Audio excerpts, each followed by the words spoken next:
Hamas आतंकवादियों ने शनिवार तड़के इजराइल पर भारी संख्या में रॉकेट से हमला किया।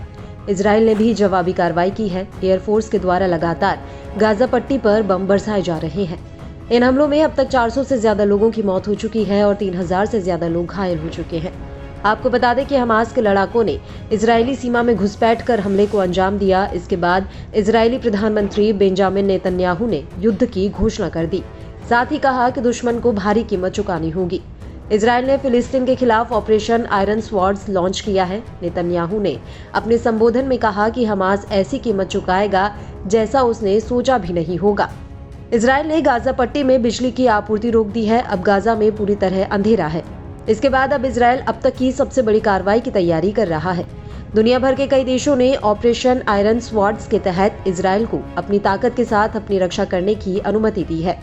इजरायल के खिलाफ हमास के हमले के बाद गाजा पट्टी पर इजरायली हवाई हमलों में कम से कम 232 फिलिस्तीनी मारे जा चुके हैं। वहीं कम से कम 250 इजरायली मारे गए हैं। कुल मिलाकर दोनों देशों के बीच जारी इस लड़ाई में 480 से अधिक लोगों की जान जा चुकी है।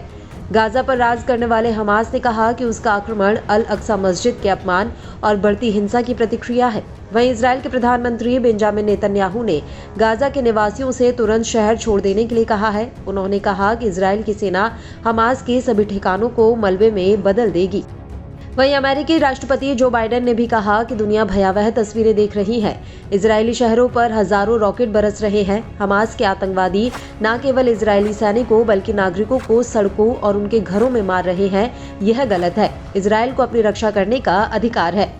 वहीं इजरायल के प्रधानमंत्री ने हमास आतंकियों को चेतावनी जारी की है। उन्होंने कहा कि तुम जहां भी छिपे हो, हम हर उस जगह को मिट्टी में मिला देंगे। उन्होंने कहा कि हमास जहां जहां छिपा हुआ है, हम उन जगहों को मलबे में बदल देंगे। मैं गाजा के निवासियों से कहता हूं कि आप सभी शहर को इस समय छोड़ दें, क्योंकि अब हम हर जगह जबरदस्ती कार्रवाई करेंगे।